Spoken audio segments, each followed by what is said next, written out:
أعوذ بالله من الشيطان الرجيم. بسم الله الرحمن الرحيم. إنا أنزلناه في ليلة القدر وما أدراك ما ليلة القدر ليلة القدر خير من 1000 شهر تنزل الملائكة والروح فيها بإذن ربهم من كل أمر سلام هي حتى مطلع الفجر. الحمد لله رب العالمين والصلاة والسلام على سيدنا ونبينا محمد وعلى آله وصحبه أجمعين. Brothers and sisters, Assalamu alaikum wa rahmatullahi wa barakatuh. Allah Azza wa Jal has been very merciful on us first, that He has made us believers. The greatest mercy Allah has had on us, that He has made us believers, and many of us believers without even having to request it. Allah has had a great mercy on us, that He has kept us alive. Without being alive, we wouldn't be able to be here to do something for the Akhirah. Allah has been greatly merciful on us, that He not only has given us Iman, He has kept us alive, but He has given us time. Time is probably one of the biggest factors after being alive, having Iman. Once then you got the time, then you can do something. These are some of the greatest ni'mats Allah Azza wa Jalla has given us. نعمتان مغبون فيهما كثير من الناس الصحة والفراغ. Rasulullah sallallahu alaihi wasallam says in the hadith of Bukhari, he says that there are two gifts of Allah Azza wa Jal. Many people are deceived by these gifts. Many people are in deception with these gifts. One is as-sihha, one is good health, and one is faragh, one is being free, having free time. So Allah Azza wa Jalla, after giving us Iman, keeping us alive, has given us good health, has given us time. It's a wonderful gifts of Allah. Now having all of these, on top of that, Allah has put us into the Ummah of Muhammad sallallahu alaihi wasallam, where the benefit of it is we don't have to live for 300 years or 900 years like the people before us. Sayyidina Nuh alayhi salam quoted in the Qur'an, lived for 950 years of da'wah. 950 years of da'wah. That's how long his da'wah was. Allah knows how long his life was. Sayyidina Adam alayhi salam, according to some narrations, he was 1,000 years when he passed away.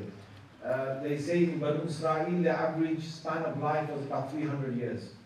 So the Sahaba radiallahu anhu ajma'in, when they heard a hadith like this, they started to express their feelings to the Prophet sallallahu alaihi wasallam. That, O Messenger of Allah, like for example, Allah's Messenger in one hadith of Muslim or Bukhari, Rasulullah sallallahu alaihi wasallam says that the people of the Banu Israel, they were like from Fajr to Dhuhr. They were like from Fajr to Dhuhr. And he said the Ummah of the Christians, they are like Dhuhr to Asr. And he said my Ummah is like Asr to Maghrib. So you can see the closeness, the Asr to Maghrib. So they express the feelings and they said, Messenger of Allah, not from this hadith, from a different hadith, they express the feelings and they said, Messenger of Allah, how are we supposed to compete with the people before us? How are we supposed to compete with people before us? And Rasulullah sallallahu alaihi wasallam didn't have an answer. He waited until Allah Azza wa Jalla, He revealed Surah Al-Qadr. Surah Al-Qadr, in fact, the gifts that we've got, brothers and sisters, no other ummah has got these gifts. The Qur'an itself, like I explained yesterday, is such a great gift. And in that Qur'an, we've got Surah Al-Qadr. And Surah Al-Qadr says what? Says that I will give you one night.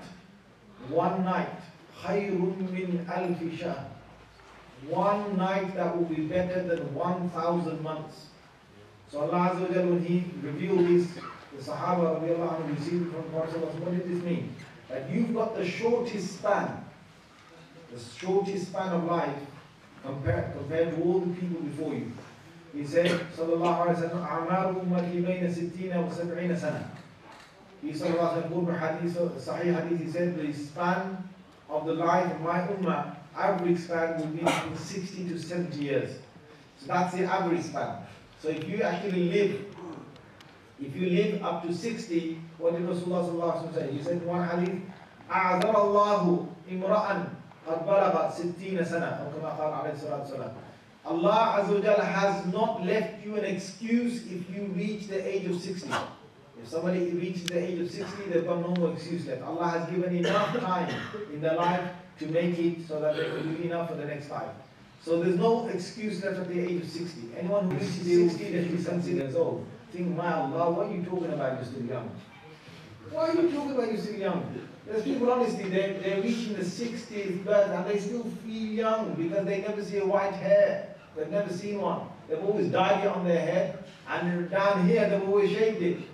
So they don't see anything. There's no, signs of mold are not there. And the guy basically has nice oil and nice, cream, and the rest of it makes himself look nice and young, right? Clean shaven, like the back and the behind of a baby's body, right? He makes himself look really nice at the age of 60, and he calls himself young. There are certain people who I've met who, when they hear somebody died at the age of 62 or 63, they say, oh, my Allah, he died so young. What are you talking about? He died so young.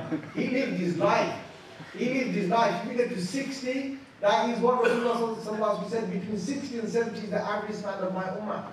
And if you reach 70, that's fulfillment. And when you reach 60, most people don't realize this. When do you reach 60? They think they reach 60 on the 60th birthday. Wrong. You don't reach 60 on your 60th birthday. You don't. You reach your 36th year of life, or you become 37 on your 36th birthday. Put your hands up if you're 36 over. Put your hands up. Put your hands up. Come on. It's good. You are 30, if you're 36, you're 37. From then on you have to have one more year, because in Islam we don't go according to the solar calendar, we go according to the lunar calendar. So every 36 years you gain 1 year. So if you reach 72, you're actually 74. The moment you're 72, you're actually 74. The people who are 59 at this moment, they're actually 60. The people who are 60, they're actually 61. And some, as it goes more, if you look at the lunar cycles, by the time you go to 60, it's probably 1.5 years older than your actual age according to the solar calendar. So take that into consideration. And on top of that, say Alhamdulillah Rabbil Alameen, because of this age. Now you've got this age. Allah Azza wa Jalla has given us what? He's given us Iman. He gave us all of this. He gave us gifts. He gave us Surah Al-Qadr. He gave us that one night you can reach. You can get more than 1,000 months. And Allah Azza wa Jalla has given us all of this, what? Within this short span of life, Allah said, okay, now here's your chance that you can compete with these people before you. These people who live for 300 years, these people who live for 1,000 years, for 950 years. You want to compete them? Here's your chance right now. I will give you every single year one night. And that one night will be equivalent to the ibadah and the worship of 83 years and 4 months. That's 1,000 months. 83 years and 4 months. Who's going to live 83 years out of Islam?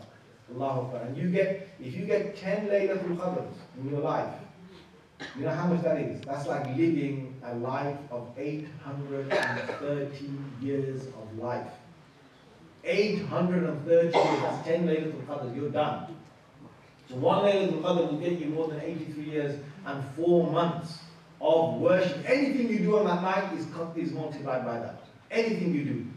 So you can imagine now the Sahaba radiallahu anhu ajma'in, they've received this. And out of all the gifts that Allah has given us, one more gift on top of that is being in the Ummah of Muhammad sallallahu alayhi wa sallam. Rasulullah sallallahu alayhi wa sallam said, نَحْنُ الْآخِرُونَ السَّابِقُونَ يَوْمَ الْقِيَامَةِ In Sahih Hadith, in Muslim, he said that we are the last here on this earth, but the first on the Day of Judgment to go towards Jannah. The first towards Jannah. The first to be accounted. One of the first people to actually reach Jannah on the Day of Judgment. So we've got all of these benefits. Now what are we going to do with that benefit? The thing is, look, Allah Azza wa Jalla has not given us every night Laylatul Qadr. The night of power, the night of decreeing things. The Qadr means to decree. Qadr means also to restrain. Qadr means that on this night, Allah will reveal to His angels all the things that are going to happen for the following year until the next Laylatul Qadr. on that particular night. Now this night is coming in the next 12 sort of nights, because 12, 11 nights is coming in, right? So because tomorrow night is going to be the 21st night of Ramadan. Tonight is going to be the 20th night of Ramadan. Tomorrow is going to be the 21st. Now, Laylatul Qadr can be in. It can either be in the odd nights, and sometimes in certain ahadith, Prophet ﷺ said, the even nights. So there are certain ahadith that say odd, and there are certain that say even. There are more ahadith for the odd nights, there are plenty more. But there are certain nights, Rasulullah ﷺ, he said, it can be also on the 22nd, the 24th, the 26th, the 28th, or the 30th. He said that, and that's in several ahadith. So it's not like you get into the last 10 nights and you take a gamble, like you just do the odd nights, because we don't know whether we really started our fasting according to the real moon above our clouds. Britain, mashallah, Allah's blessed it. There's a lot of clouds. Allah's blessed it, because these people, they don't wear clothes. So Allah said, okay, I'm going to put hijab on the sun. So the sun, Allah gave hijab to the sun basically is not able to shine on this land. So Allah blessed this land with a lot of clouds, so we can't see it. Now, it's a different debate to think about what happened in the beginning of Ramadan. I know we have a big problem in this country. And honestly, to solve this problem, I'm going to say this, and I hope some Muslim out there is hearing me. Please, some Muslims do this. Maybe some, I ain't got the money. If I had the money, I'd do this. I think the simple solution to this is, instead of, some people, what are they doing? Most people, I don't know why, for God's sake, when did the TV become your announcer for Islam? Everyone is like, oh, Islam channel, whatever channel it is, it said it's Eid tomorrow, if that's it, we're all doing it. What is this? So TV's become your new, you might as well put a hijab on that TV as well and make you Muslim, or Muslim, put a hat on it. Because anytime it gives you that is the time for Salah, anytime it tells you something is the time for this. This TV is only a mechanism for the people behind it, they're broadcasting. Now you've got to look at their beliefs and what they have. Most of the Muslims in this country so far, they based it on on several factors. Some base it on their homeland, some base it on the nearest Muslim country, some base it, and most people now these days are basing on Saudi Arabia. But basing on Saudi Arabia, seriously, like even this time around, you seriously got to look at the fact that Saudi Arabia has got 12 different places to try and see the moon. And all 12 of them never saw the moon. And last year the same thing happened. I think there's 6 before now. They had 12 different sighting places. None of them see the moon. So how do they sight the moon? Well, there was some guy that came from down the hills of the mountains. He saw the moon, and he sees it every year, whoever that guy is. We don't even know what his name is. We don't know what he looks like. I guess the guy's an old guy who's got white eyebrows, and one of his eyebrows is proper bent, and he sees the present every single time he looks out to find the secret present. Allahu Akbar, I don't know, yeah? Maybe he saw the moon, but it's kind of really odd. It's really odd, like the rest of the world, most of the rest of the world is like 1 day, 2 days out, and they seem to be, 1 day, 2 days early. I don't know, maybe it's the reason that, that land, Allah blessed that land that you can see the moon before everyone else. I don't know, but I think there's some really dodgy here that we need to visit. So the best way, some Muslims, if you listen to this, the best way is, I would say, just get 2 guys inside, a jet down the south of England and 2 guys in a jet in the north of, England, right? Both of them fly them up. Right, above the clouds, above the hijab that Allah gave the sun, yeah? Let them fly there, let them try and see the moon directly from this place, yeah? How much is it going to cost for all the mosques to contribute towards this? Maybe £50 a year or something towards the cost of these jets. It won't take many mosques to do that together to try and get the cost of the jets to just fly up there. And make sure you don't put 2 people from the same sect. Put one you Brahmani there, one Deobandi, one Salafi, one Sufi inside there. So if they both see, they definitely have seen it.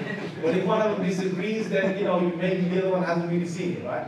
So what I'm saying, it's a simple solution, but maybe we'll still be arguing about the moon and seeing the moon. But then that's a separate issue. Laylatul Qadr, we don't know whether we actually started Ramadan on the first day of Ramadan, or we started on the 30th day of Sha'ban. So therefore, every single night is very important for us. The 21st right down to the 29th to 30th is really important for us to see. Rasulullah sallallahu alayhi wa sallam, when he approached the last 10 days, he used to go into seclusion. Now, think of it as the word seclusion. I know a lot of people see here the word i'tikaf. And i'tikaf to a lot of people can mean so many different things. I'tikaf to some people is picnic time. Right? I'tikaf, some people, it means a lot of food time. MashaAllah, the month of Ramadan, blessings are all over the masjid, and the last 10 days is even more. You know, every guy's wife is cooking and is sending all these nice, delicious food. I'tikaf shouldn't mean that. I'tikaf should mean seclusion. I'tikaf is that I get myself together in seclusion with myself and my Allah Azza wa Jal. Not that Allah is going to be there physically, but in my mind, I want to come close to Allah Azza wa Jal. And that's what i'tikaf is. So Rasulullah sallallahu alaihi wasallam, if you look at his sunnah, before he even started his nubuwwah, the first sunnah in this deen was what? Was seclusion. The first sunnah, he went into the cave and he stayed there for nights on, and he was just thinking about reform. How does he reform? How does he change his city? How does he change everything around him? So this was a form of i'tikaf, because he used to take his kana yatazawwad. He used to take, come home, then he would take 3-4 days food at once, and then he would go up to the hills, to Hira, and he would stay in that cave, and then come back after another 3-4 nights and take some more food again and go back up there. So this is one of the first sunnahs. See, why is this sunnah so important before even the sunnah of ibadah? So ibadah, we do a lot of ibadah, we worship Allah, we do our salah and so on. Some brothers complain to me, they say, Imam, I've lost my khushu in salah. And if you lost your khushu, devotion, salah, try and go into seclusion before you actual salah.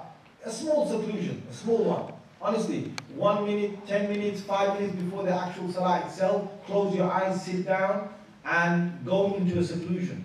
Go into, just start saying La ilaha illallah maybe 100 times. Say La ilaha illallah, La ilaha, I'm negating everything. I'm negating everything that is around me. I'm negating my mind, I'm negating my thoughts, I'm negating my attitude, I'm negating whatever I've seen throughout the day. La ilaha illallah. I only want to have Allah in my mind at this time. Illallah. La ilaha illallah. I'm negating my business, I'm negating my world, I'm negating my wife, I'm negating my children, I'm negating, the worldly life, I'm negating my car, I'm negating my driving, I'm negating my job, everything. La ilaha. With that la ilaha, you just negate it. And then you say, illallah, I'm affirming Allah, illallah, I'm affirming Allah, illallah. Do that 100 times, just before the actual salah itself. And then you stand up for salah and you say, Allah, you see your khushu inside your salah. You see your khushu inside your salah, because you've got into a small type of seclusion. See, the sunnah of seclusion of the Prophet ﷺ is a massive sunnah. It's a massive sunnah. Why? Because without one reflecting, without one moving the bad thoughts inside our hearts and mind, you can't make place for Allah. Because all these things are there. And what happens naturally is the things you've seen throughout the whole of the day, the busyness that you had, that's going to automatically come in your head once you start to stop. When you stop talking, when you stop saying anything, when you've got no human being that you talk to, automatically those things will come inside your mind. It happens anytime. It's not just salah. You sit on the toilet seat, things that you've done, you see it on the toilet seat, things that you've done, it's just going to come around your head. You start seeing whatever. It's a natural thing. Now, how do you stop that in salah? Well, how you stop that is that you've got to be a person who can come into a seclusion when you want and come out of it. It's a very important part of a Muslim. That if I want to stop my whole world at any time, I can stop it. And it's not going to bother me. See, this is a big lesson I'm saying here, brothers. Most people who are depressed, most people who are stressed, most people who can't get devotion, this is their problem. Their problem is they haven't taught themselves, they haven't engaged themselves in how to stop and start. How to stop the dunya, start the akhirah. How then to stop the akhirah, start the dunya again. They haven't done that. It's a massive lesson. What do you think salah is for? Salah is that you actually stop the entire world. You just in Allah Azza wa Jall's remembrance. That's all you've got. Nothing more. If I can't do that, I'm in a loss. Because Allah said that, Ya ayyuhalladhina amanu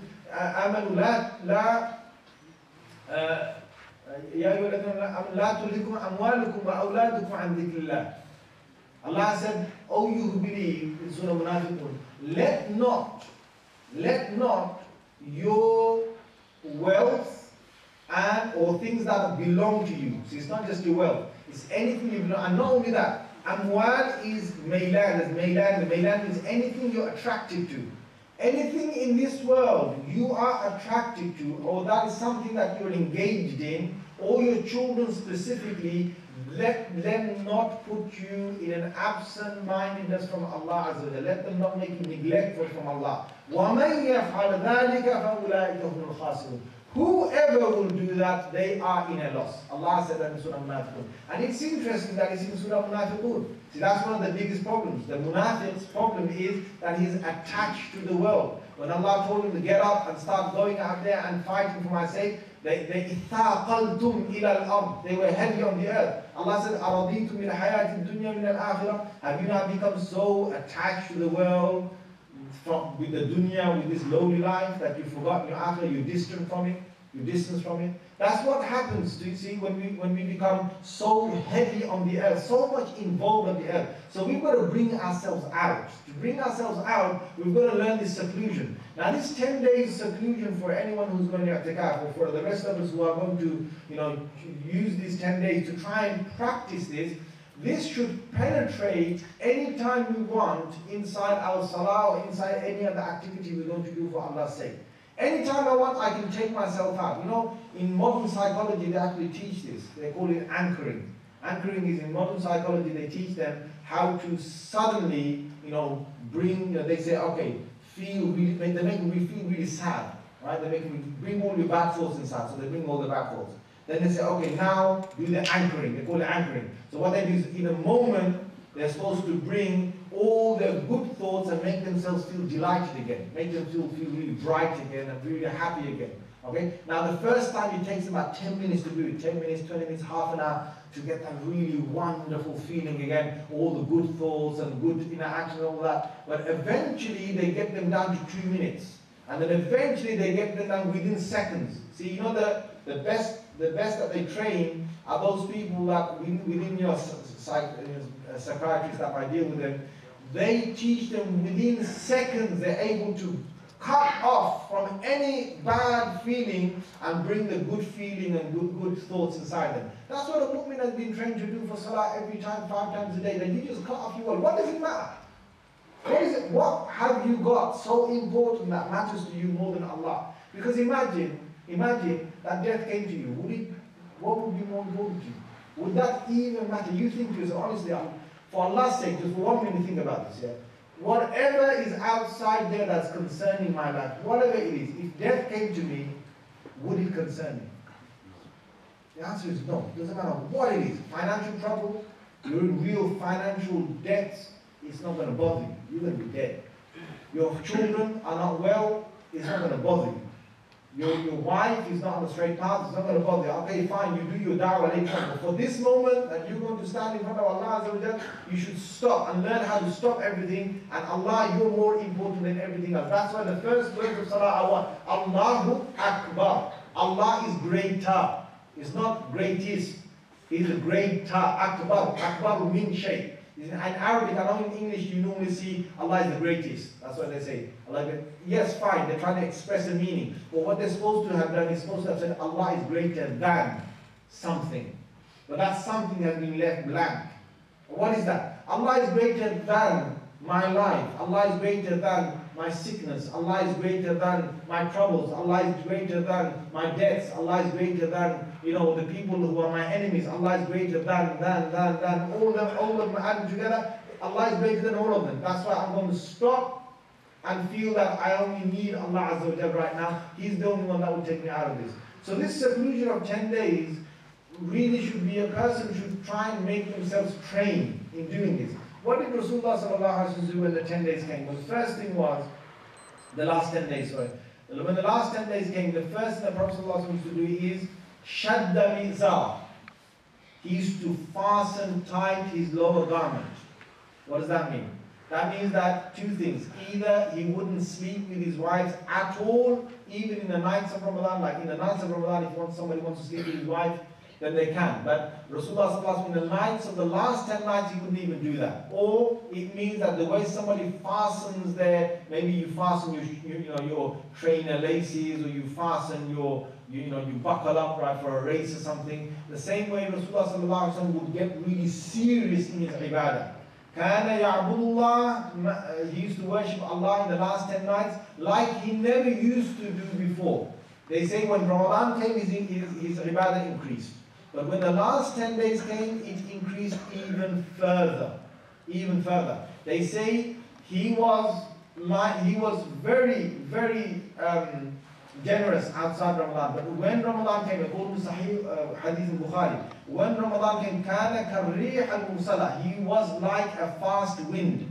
He was like a fast wind, meaning that he would spend and he would spend. When the first 20 days came, he would do his tahajjud or something in the night time, but he wouldn't necessarily go out his way to wake his family up.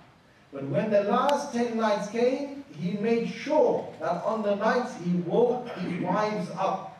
He woke them up for tahajjud. If they were asleep in the night time, he woke them up. When it came to the first 20 nights, if there was a slight nap that he got, a slight quick, 40 minutes he got that. But in the last 10 nights, it's specifically known that he wouldn't sleep. أَيْقَظَ لَيْلَهُ كُلَّهُ. Rasulullah would stay awake the entire night. He would be awake. Because these are the nights, one night, in these 10 nights, there's going to be one night that is more worthy than all the nights in my entire life. My brothers, even one night of Qadr. Imagine, I lived a life of 60-something years. One of us lives what? 60-something years. One Laylatul Qadr is worth alone 83 years and 4 months. One night alone. That's worth more than all the rest of the nights in my entire life.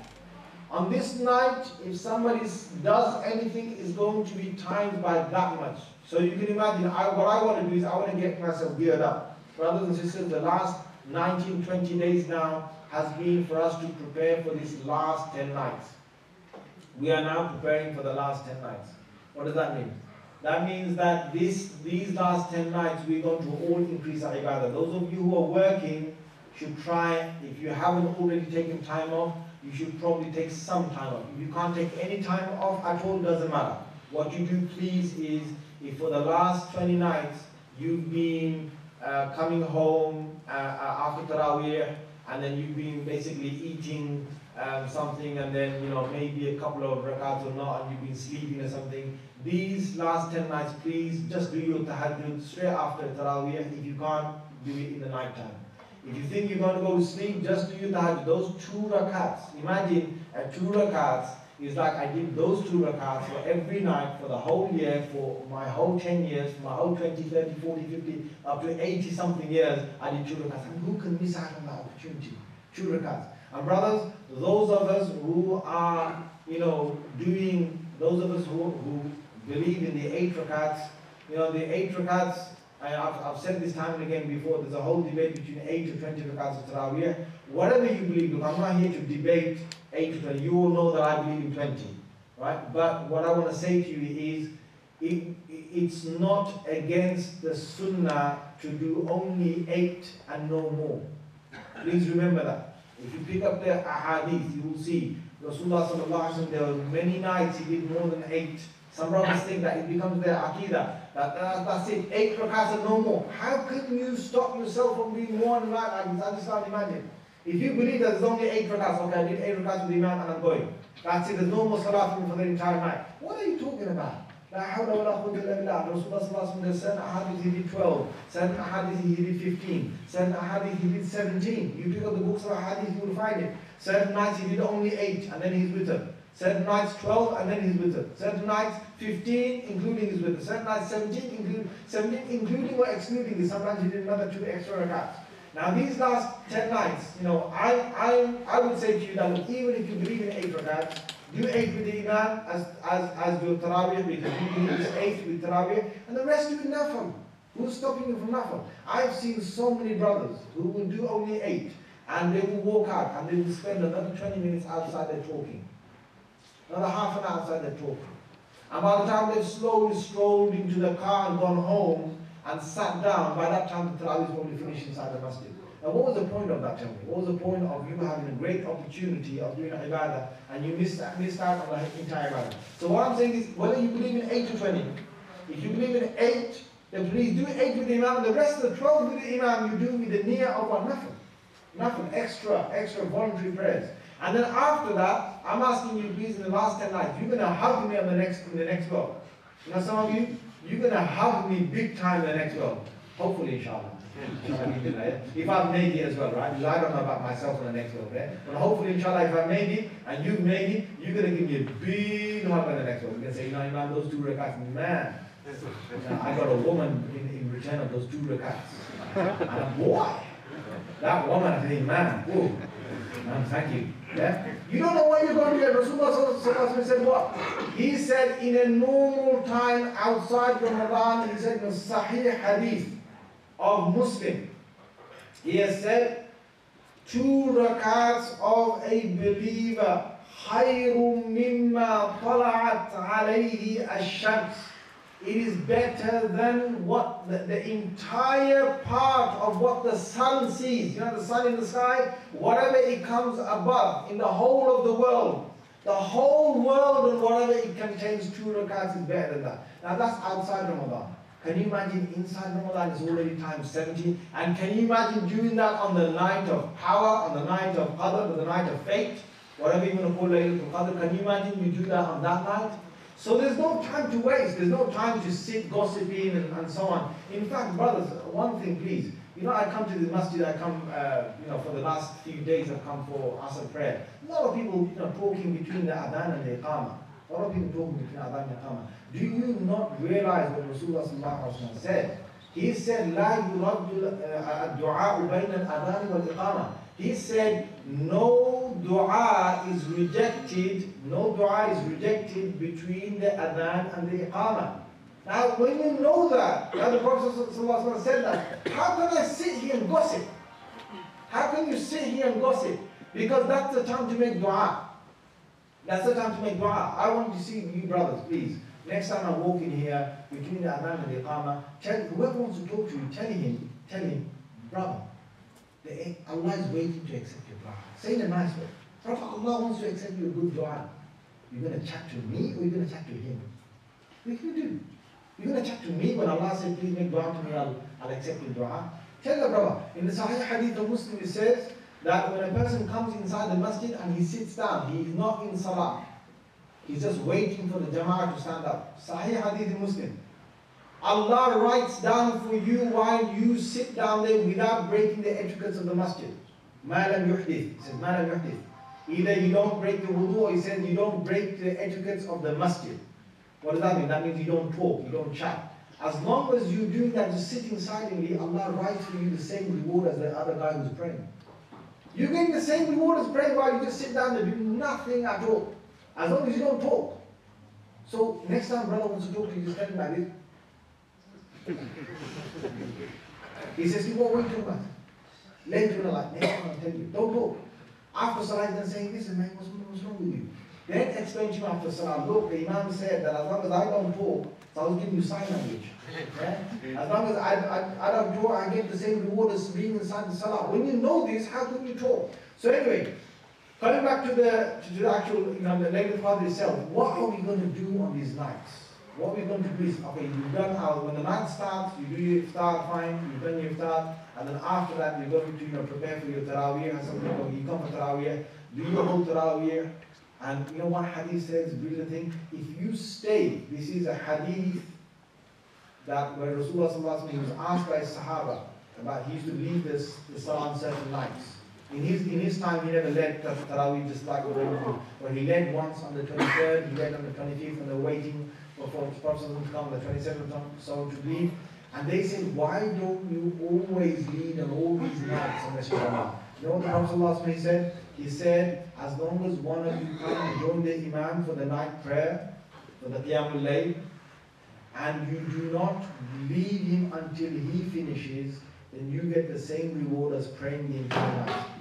You get the same reward as praying the whole night. Can you imagine that? So don't leave the Imam until the Imam is finished, then you leave. Okay, now you left. You don't want to leave. Please, brothers, make this your habit. Please. If I make it to salvation in the next world, you will have me meantime. Yeah? When you walk, just walk Subhanallah wa bihamdihi Subhanallah al-Azim. Subhanallah wa bihamdihi Subhanallah al-Azim. Subhanallah wa bihamdihi. You know, to get reward. Just get reward. Just collect it. These are not times to talk. Honestly, I met someone in Hajj. Who told me a wonderful thing. He said that I came to Hajj and I met someone who I hadn't met for a very long time. So I made salam with him and I said to him, brother, I love you as a brother and I haven't seen you for a very long time, but this is not the time for us to catch up on old moments. He told me. He said, please brother, after Hajj, give me a call, here's my number, we'll talk and we'll catch up. But let me not waste my opportunity of doing ibadah in this day of Mina and your day of Mina. Let us not spoil it. So brother, it's not rude. I want you to make this habit. Guys, in this masjid, one thing I love the brotherhood and the unity inside this masjid. But sometimes it gets a bit too brotherly. Too chummy. It's like, Allah, mashallah, how are you? Next person, mashallah. That's really good, I don't mind it. But please guys, it's Ramadan. And it's going to be the last 10 nights and the last 10 days. There's no time to waste. I want us to get into a habit that we get into a habit where we say, and we understand these are not times to catch up on moments that we missed. These are not times to say, brother, mashallah, how are you and what's happening, just cut it short. If there's a darura, if there's a necessity, then fine, talk to somebody. You want to know about the deen, then talk to somebody. You want to know about something you don't know, then talk to someone. You want to help someone, talk to someone, that's fine. But not outside of that. So when you walk outside the Salah, you make this your habit that you walk and you go straight home if you're going to go home. If you're staying in the masjid, you stay in the masjid. Those of you who are doing that, you obviously are in the masjid. Then what happens after that? Well, the first thing is you come home, it's relaxation time. No, it's not. These are the last 10 nights. So what you do is please come home, have a quick bite. Or those of you in i'tikaf, you want to have a quick bite, and then come back straight away to your seclusion. Rasulullah sallallahu alaihi wasallam, what did he used to do? He used to get a mat. He had a mat, and this mat, he brought it with him inside the masjid in the last 10 days. And he used to put the mat down in a certain place in the masjid, and then he used to sit on the mat. And that meant you did not talk to the Prophet sallallahu alaihi wasallam. Everyone knew this. You did not talk to him. You did not bother him. He was in seclusion. Rasulullah sallallahu alaihi wasallam, while sitting on that mat, he would do ibadah of Allah. He was either dhikr, or he was reflection, or he was some kind of tasbih, or he was doing his salah. Whatever it was, or his dua, he was on that mat. You did not talk to the Prophet sallallahu alaihi wasallam. This was his i'tikaf. And they knew that. Okay, at times you would find Prophet sallallahu alaihi wasallam, okay, he came, there's that hadith where he needed his hair to be washed. So then he would come to the curtain nearby to the side of the masjid, and he would duck his head inside the curtain, and Aisha radiallahu anha, she would wash his hair out. Okay, that's in the tradition. But that was, there's a few things that he did. That, and then sometimes obviously he had to go and relieve himself, so he would go outside the masjid for that to relieve himself, but come straight back without having conversation with individuals. Okay, if somebody wants to talk to you about the deen and it was really important and need to be done, then fine. He would have done that, but not for any other talk that you would get from Prophet in the last 10 days. Throughout his life inside Medina, for every single Ramadan, he did 10 whole days or 9 whole days of i'tikaf, 9 nights of i'tikaf, depending on the month of Ramadan, whether it was 29 or whether it was 30. In the last year of his life, Rasulullah sallallahu alaihi wasallam, he did 20 whole days of i'tikaf. During every Ramadan, he said, Jibreel used to come to me, وَكَانَ يُدَارِسُنَا الْقُرْآنِ. He used to come, and me and Jibreel used to go over the Qur'an. Rasulullah sallallahu alaihi wasallam used to read the Qur'an to Jibreel alayhi salam, up to whatever was revealed up to that time. But he said, in the last year of my life, he came to me and he read to me the whole Qur'an twice. So what would happen that Jibreel alayhi salam would read the Qur'an to the Prophet and Prophet would read the Qur'an to Jibreel alayhi salam. But in the last day it was twice. And he got the message that this is my final year. And that's the year he did also 20 days of i'tikaf. My brothers, this i'tikaf, when you're home and so on, this is now the time you want to mint it. Right? Can you imagine if you are in i'tikaf, or you've got the time as well outside i'tikaf, you do 3 juz a day. 10 days, 3 juz a day, you finished 1 Qur'an by the end of the 10th day. Try and give yourself a head start tomorrow, just in case it's 9 days. If it's 9 days, you might be short on the last day of 3 juz. So what you do is tomorrow, or tonight even start. Give yourself a head start from tonight. If you can do 3 juz, Every day, that's one Qur'an in the last 10 days. Subhanallah, 3 of those juz will be on Night of Qadr. You can't try and multiply it. I think your calculators won't be able to do it. How much reward Allah has put for three juz. So what you do is, this is time for Qur'an now. Now when it's time for Qur'an, try and reflect. Try and reflect as well. Allah Azza wa Jalla has kept certain verses of the Qur'an that you can just sit down and reflect. One of those ayats I'm going to give you to reflect. So you just sit down and you just close your eyes and you reflect. Please don't sit down too long. If your blood circulation is not flowing, then you're going to start getting drowsy and then you'll be asleep. Don't drop yourself off to sleep. If you're becoming sleepy, get up. Get up and start doing something different. Start walking, start moving around. Get the circulation of blood inside your body. So what are you going to reflect?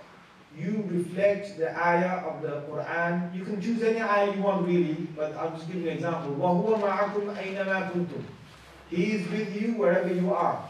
He is with you wherever you are. In terms of His knowledge, in terms of His sight, in terms of His hearing, Allah Azza wa Jalla is with us wherever we are. وَهُوَ مَعَكُمْ أَيْنَمَا كُنْتُمْ. So I'm supposed to imagine myself that I'm inside the masjid and Allah is with me, meaning that Allah sees me. Not physically here, but Allah sees me. Allah hears me. Allah watches me. Allah knows me. Allah knows everything about me. Then I imagine myself getting up and I'm walking off towards down the stairs and Allah is with me. Allah is watching me. Allah is seeing me. Allah knows of me. Then I'm basically going to my kitchen, or I'm going to my living room, or I'm going to my bedroom. Each one you move yourself around in your mind that Allah is with me. This is a practice. Why? Because we want to get to the maqam of ihsan. We want to get to the station of being excellent worshippers of Allah, who worship and serve Allah as though we are seeing Allah all the time. I'm going into my car, I'm driving, and Allah is with me all the time. Allah is watching me, Allah is seeing me, Allah knows me, Allah is with me in that sense. So I'm now with my wife talking, with my husband talking, with my children talking, with my colleagues talking. And now you move yourself around in your mind. And as many places as you can, you take your mind in the daily lives and routines that you have, and you start to reflect on this ayah. You can reflect on the ayah of for example, Allahu la ilaha illa huwa al-hayyul qayyum la ta'khudhuhu sinatun wa nawm. You can reflect on the creation of Allah Azza wa Jalla.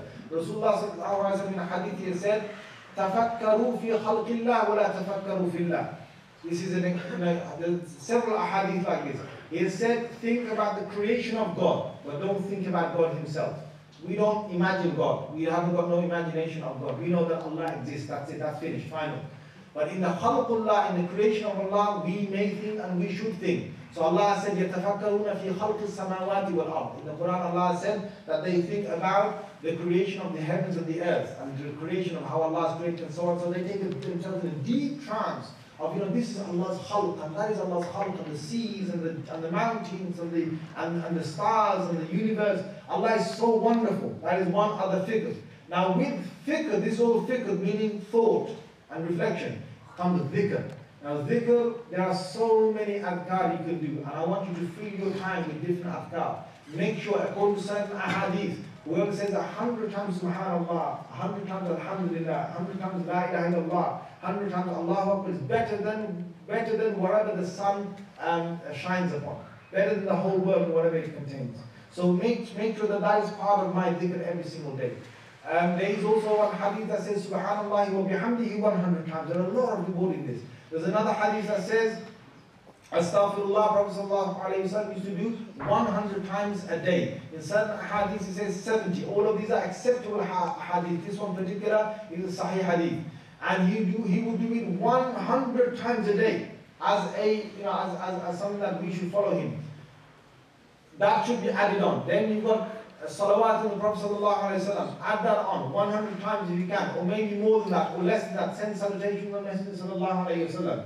When you've done that in the mornings, in the evenings, La ilaha illallah, wahdahu la sharika lah, lahul mulku wa lahul hamdu, yuhyi wa yumitu, wa huwa ala kulli shay'in qadir. Either you do 10 times according to one hadith, after Fajr or after Maghrib, or you do 100 times according to another hadith. There is so much reward that Allah's Messenger sallallahu alaihi wasallam said. It's like you freeing 10 slaves, it's like you getting 10 rewards and you're getting 10 sins wiped and so on. If you can also in these nights, every single night do Salatul Tasbih.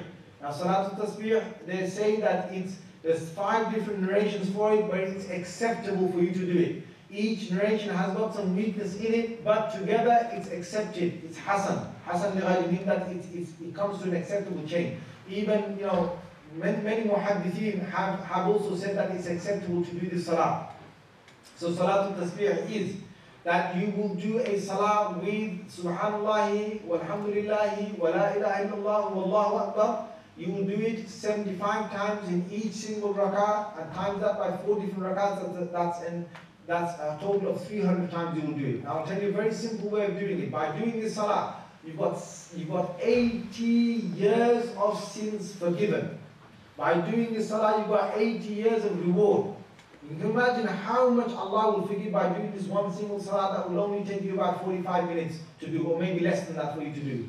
So you say Allahu Akbar, you say Subhanallah wa bihamdihi wa tabarak asmuhu wa ta'ala jadduhu wa la ilaha ghayruh. And after that, before every Fatiha, you say Subhanallah walhamdulillah wa la ilaha illallah wallahu akbar.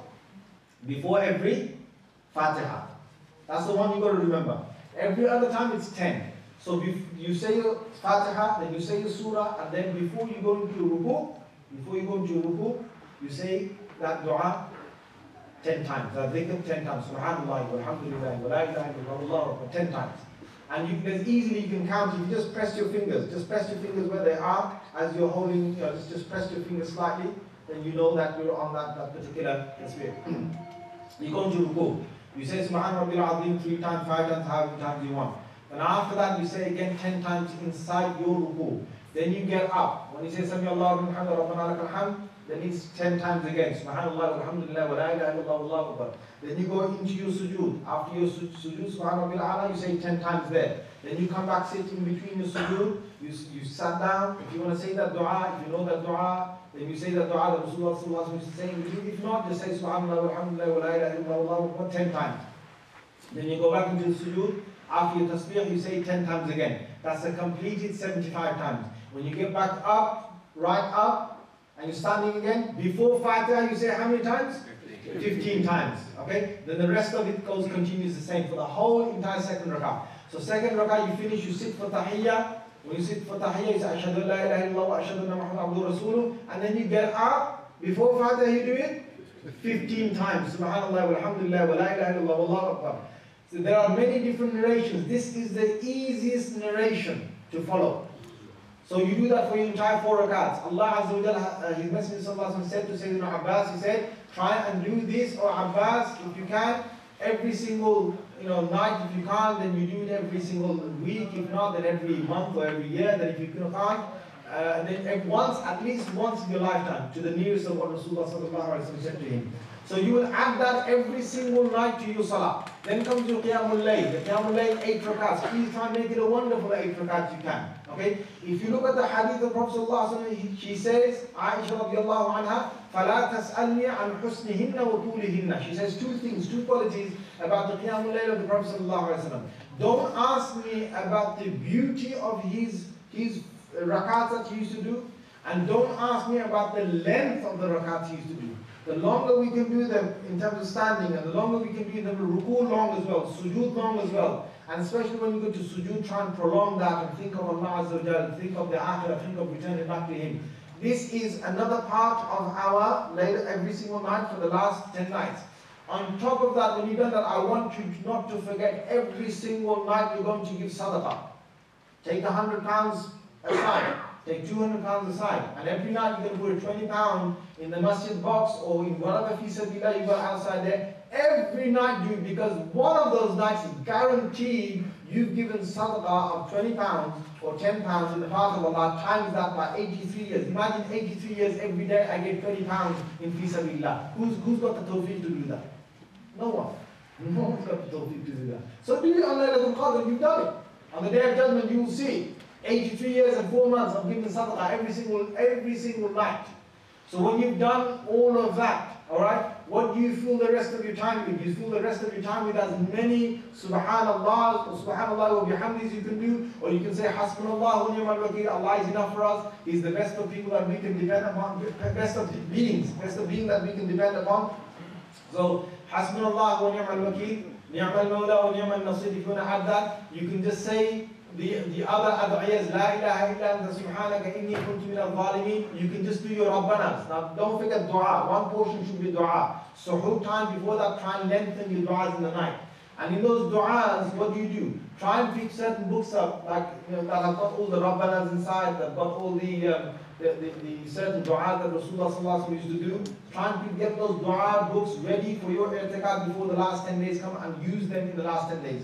Those of you who haven't got the tawfiq to come inside the masjid, what you can do is go home, and in the night time, especially the women, this is what the women are supposed to do, is that they take a curtain or something and they put it into one corner of their room. And they go into seclusion in that corner of their room. So the rest of the house knows not to bother them in those periods that they're inside that, behind that curtain. If you're a man, you can go and you can choose one corner of your house or your room that you're going to be in there for the last 10 nights and do your seclusion. And the whole point is what? That we get close to Allah Azza wa Jalla. And the last thing I'm going to say to you is that no matter how much we do, brothers and sisters, if you think that we've done enough, some of us feel, alhamdulillah, long fast, we've been fasted all day, and I'm 20 rakat behind those imams that take 2 hours in the night, la hawla wa la quwwata illa billah, alhamdulillah, I did that as well, and I read a bit of Qur'an as well, and I gave a bit of iftar somewhere as well. If you think that is enough, then you listen to what Sayyidina Ali radiallahu anhu was doing.